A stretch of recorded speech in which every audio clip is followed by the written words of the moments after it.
एक दफ़ा की बात है, जंगल में दरख्तों के नीचे एक खरगोश रहता था। एक दिन वो सो रहा था कि जंगल में अचानक ज़ोरदार धमाका हुआ। वो धमाके की आवाज़ सुनकर बहुत ज़्यादा डर गया और उठकर बैठ गया। उसने इधर उधर देखा और उसे वहाँ पर कोई भी चीज़ नज़र ना आई। उसने सोचा कि शायद आज भूकंप आने वाला है। खरगोश ने अचानक दौड़ना शुरू कर दिया। वो जंगल में बहुत तेजी से दौड़ रहा था कि अचानक उसकी नज़र एक हिरन पर पड़ी। खरगोश ने हिरन को बताया कि बहुत बड़ा धमाका हुआ है, मुझे लगता है आज भूकंप आने वाला है और ज़मीन फटने वाली है। यह सुनकर हिरन भी खरगोश के साथ भागना शुरू हो गई। वो जंगल में बहुत तेजी से भाग रही थी।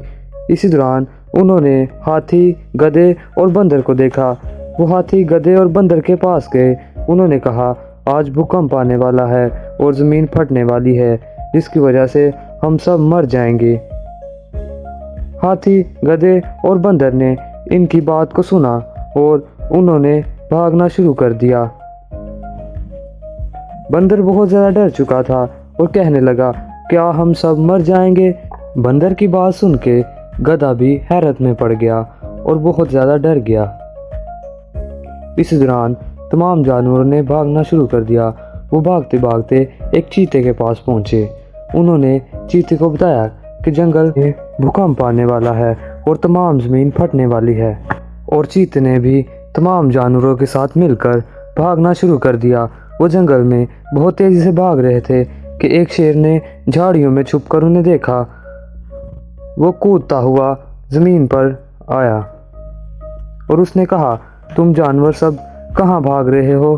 क्या मुझसे डर कर भाग रहे हो? इतने में चीते ने कहा, नहीं नहीं राजा जी, हम डर कर नहीं भाग रहे।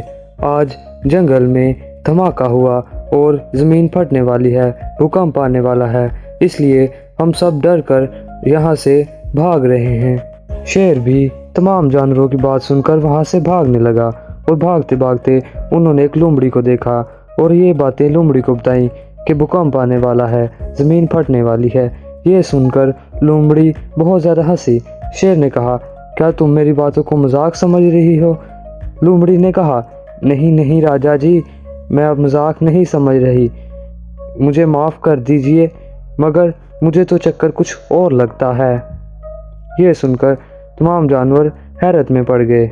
फिर थोड़ी देर बाद लोमड़ी ने शेर से कहा कि यहाँ पर ज़मीन नहीं फटती, क्या कहीं से ज़मीन फटी है?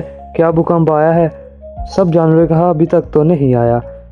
इसलिए लोमड़ी ने उन्हें सबको कहा कि हमें जाकर छानबीन करनी चाहिए। उनके दरमियान छानबीन करने का फैसला हुआ। जब वो छानबीन करने निकले, सब जानवर छानबीन कर रहे थे और इधर उधर देख रहे थे ताकि कोई सुराग मिले धमाके का। जंगल का बादशाह शेर भी डरा हुआ था, मगर तमाम जानवर छानबीन करने में मसरूफ थे। इतने में लोमड़ी भी छानबीन कर रही थी।